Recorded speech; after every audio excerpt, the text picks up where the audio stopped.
प्रणाम। हर हर महादेव। आप लोग सभी स्वस्थ होंगे, आनंद में होंगे।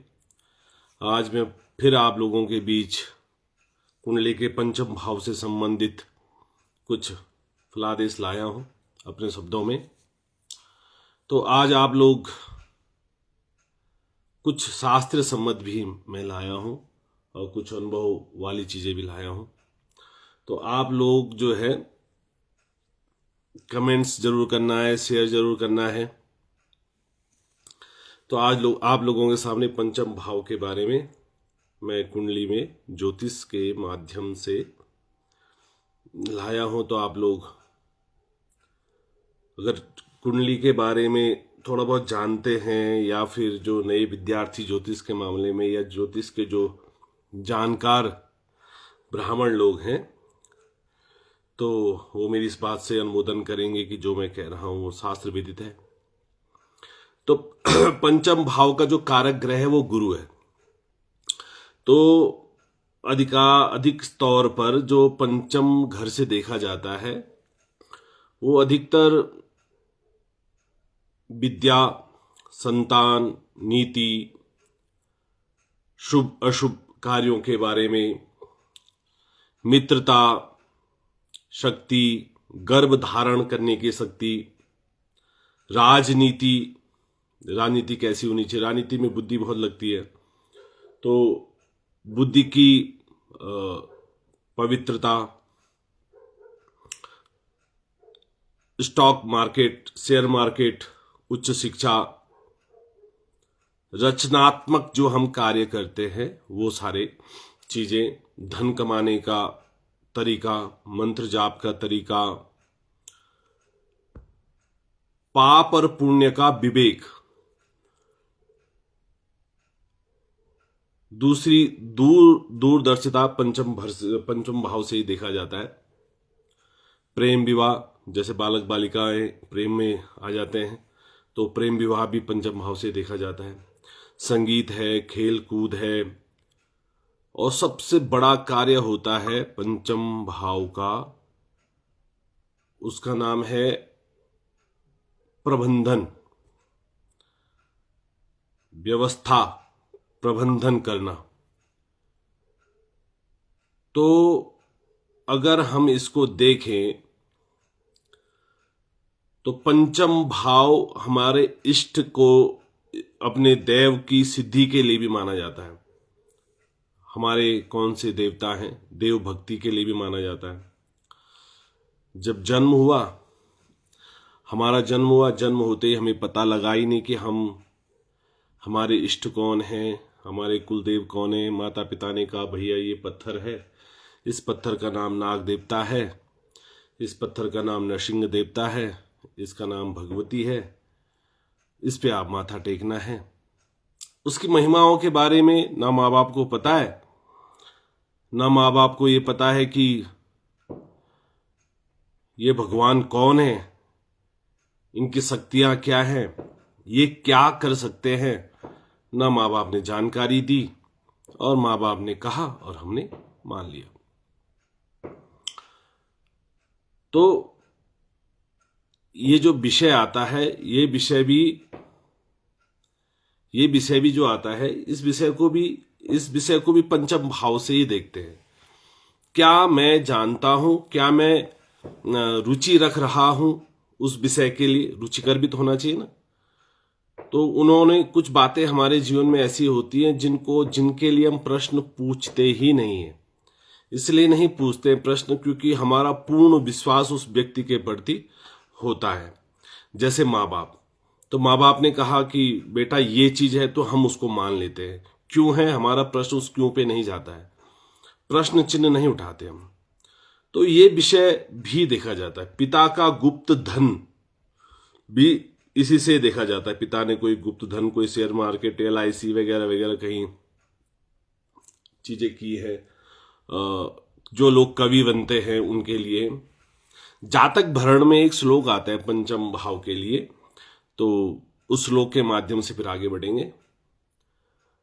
बुद्धि प्रबंधात्मज मंत्र विद्या विनयेय गर्भ स्थिति नीति संस्था श्रुता विधाने भवने नराणाम होरागमज्ञे परचिंतनीयम।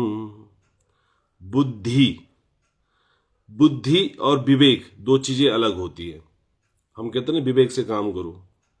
विवेक छांटने के बाद जो पवित्रता होती है उसे विवेक कहते हैं। बुद्धि कैसे काम करना है, दो चीजें अलग हैं। विवेक मतलब बिल्कुल प्योरिटी, प्योर माल, और बुद्धि छांट पीट के ऐसे, चलो यार नहीं तो ऐसा करते हैं, नहीं नहीं चलो यार ये ऐसे फिट होगा, ये ऐसे फिट होगा। अंत में जो प्योरिटी निकलती है उसको विवेक बोलते हैं। पवित्रता निकलती है, जो पुण्य निकलता है उसको विवेक बोलते हैं। और बुद्धि, बुद्धि वो है जो उसमें बार बार छेड़खानी करती रहती है, ये भी करना है, वो भी करना है, तर्क करना है, ऐसा क्यों, ऐसा क्यों, ऐसा क्यों, तो वो काम करती है बुद्धि। बुद्धि प्रबंधात्मज, प्रबंधन करना, आत्मज पुत्र, मंत्र, मंत्र किस मंत्र के द्वारा हमें सिद्धि प्राप्त होगी, कोई मंत्र हमारे लिए काम आएगा कि नहीं आएगा। विद्या, विद्या भवन भी इसी से संबंधित है। विनिमेय गर्भ स्थिति ही, गर्भ जो हमारी बहनें होती हैं तो कभी कभार उन लोगों को ये बड़ी दिक्कत होती है कि विवाह हुआ, विवाह के कुछ समय पश्चात गर्भ तो बना, 2 माह 3 माह 4 माह 6 माह के बाद कभी कभार गर्भ गिर जाते हैं, गर्भापात हो जाता है। गर्भ शक्ति भी पंचम भाव से देखते हैं। तो क्यों गिर रहा है, किस लिए गिर रहा है, ये पंचम भाव ही उसका दोषी माना जाता है। या पंचम भाव से संबंधित ग्रह, पंचमेश, पंचम या पंचम में दृष्टिगत होने वाले ग्रह या कुंडली में कुछ योग, तो और ये प्रभाव डालते हैं। नीति, मंत्रणा करना, किसी चीज के लिए नीति बनाना, ये भी पंचम भाव से बनता है। कि नीति बनाना मतलब पहले से ही एक चीजें खड़ी कर देना कि हाँ हमें फलानी चीज करनी है, 4 साल बाद हमें ये चीज लेनी है, तो चलो भाई अभी से ही थोड़ा थोड़ा धन नीति बनाओ, उसके लिए हम कैसे इसको ठीक कर सकते हैं, एक नीति बनाना। नीति बनाना, कुछ संविधान बनाना, कुछ रूल रेगुलेशन बनाना, आदर्शता का एक पैरामीटर बनाना कि हाँ भाई हमें इतने बजे उठना है, इतने बजे पढ़ाई करना है, इतने बजे ये करना है, इतने बजे, कुछ नीतियां बनाना अपने जीवन में, अपने बच्चों के लिए जीवन में। सूता विधाने भवने नराणाम, और सुत पंचम भाव का जो भवन है उस भवन में हमें संतान, संतान का अर्थ अब आप लगाइए, शास्त्रकारों ने संतान का अर्थ ही संपत्ति कहा है और संपत्ति को ही संतान कहा है। साम्राज्य को, आपके पाले गए पशु पक्षी, जो संपत्ति है अपने आप इकट्ठा की गई, उसको भी संतान के रूप में देखते हैं। और विद्या भी संतान के रूप में ही देखा जाता है शास्त्रकार, क्योंकि उसको भी हम धीरे धीरे पालते हैं, पोसते हैं, और फिर वो हमारा एक अभिमान का विषय बन जाता है। वही विद्या गर्व का विषय, अभिमान का विषय, प्रशंसा का विषय। तो संतान से भी तो वही अपेक्षाएं, वही कामनाएं होती हैं, इसलिए विद्या को भी संतान के रूप में लिया जाता है। ऐसा हमारे शास्त्रकार, ज्योतिष के जो कुछ दैविज्ञ है उन्होंने ये माना है। तो आज ये देखते हैं कि यहाँ पर पंचम घर में अगर कोई ग्रह बैठते हैं तो उनका प्रभाव क्या होता है। तो मैंने आपको पहले ही कहा है कि यहाँ का कारक, मतलब सबसे ज्यादा अच्छा प्रभाव कोई ग्रह डालता है तो उस ग्रह का नाम है गुरु। गुरु यहाँ पर बहुत अच्छा माना जाता है, संतान के लिए, विवाह के लिए, बहुत चीजों के लिए बहुत अच्छा मानते हैं। तो हम अब सूर्य अगर पंचम में हो तो क्या होगा, व्यक्ति रचनात्मक होता है। रचनात्मक मतलब एक ही कार्य को बहुत ढंग से कर सकता है या फिर भिन्न भिन्न तरीके से चीजों को सोच सकता है। दिक्कत का विषय ये हो सकता है सूर्य के साथ कि वहां पर गर्भपात या गर्भ की संभावनाएं, गर्भ के लिए प्रति चिंतित रहना, शिक्षा में थोड़ा बहुत बाधाएं आ सकती हैं सूर्य अगर वहां पर हो, अशुभ अवस्था में हो। चंद्रमा अगर वहां पर हो तो व्यक्ति बहुत बुद्धिमान होता है, भावुक होता है, कल्पनाशील होता है, इसीलिए वो कवि होता है, इसीलिए वो बहुत अच्छा लेखन कार्य कर सकता है।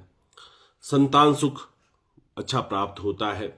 मंगल हो आक्रामक ऊर्जा वाला होता है, अटैकिंग स्वभाव व्यक्ति का होता है, उत्तम बुद्धि होती है, सकारात्मक सोचने वाला होता है। अगर चंद्रमा मंगल पापी वहां पर हो तो थोड़ा बाधाएं आती हैं। और मंगल और गुरु और केतु का कहीं संबंध बन जाए अगर, तो व्यक्ति के जुड़वा बच्चे भी पैदा होते हैं। बुद्धि अगर बुध वहां पर हो तो तेज दिमाग का वो होता है, बुद्धि का होता है, रचनात्मक होता है, प्रेमी होता है, परिवार की तरफ बहुत अच्छा झुकाव उसका होता है।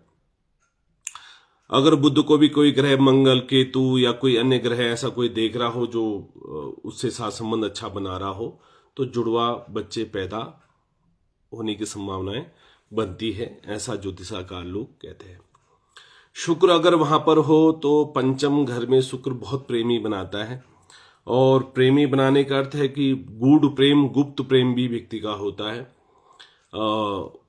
प्रेम संबंध बहुत होते हैं, मित्र बहुत होते हैं, कलात्मक व्यक्ति बहुत होता है, क्षमताएं बहुत अच्छी होती है शुक्र के साथ। शुक्र बहुत एनर्जी देता है और उदारवादी व्यक्ति होता है, दयालु प्रवृत्ति का होता है।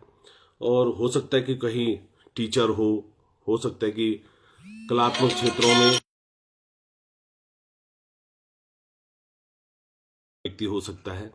तो ये शुक्र के साथ बनता है। शनि वहां पर हो तो एक थोड़ा सा एक दिक्कत आ सकती है कि शिक्षा में देरी होती है, और शिक्षा में देरी होने से आगे गंभीर समस्याएं पैदा होती हैं। परंतु एक टेक्निकल अगर वो विभाग पकड़ ले, टेक्निकल चीजें पकड़ ले, तो बहुत जल्दी उसके जीवन में सफलता आती है। अगर राहु वहां पर पंचम घर में हो तो छाया से संबंधित गर्भ बंधन उन बहनों का हो सकता है।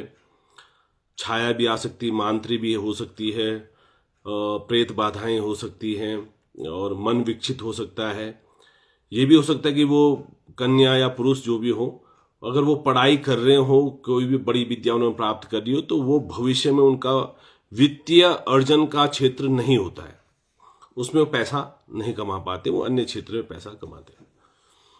मानसिक चिंताएं बनी रहती हैं राहु के साथ। अगर राहु अच्छा है तो हो सकता है कि वो बड़े ही अच्छे ही प्रकार की चीजें वो कर सकते हैं। शेयर मार्केट में, स्टॉक मार्केट में पैसा लगा सकते हैं, भूमि में पैसा लगा सकते हैं।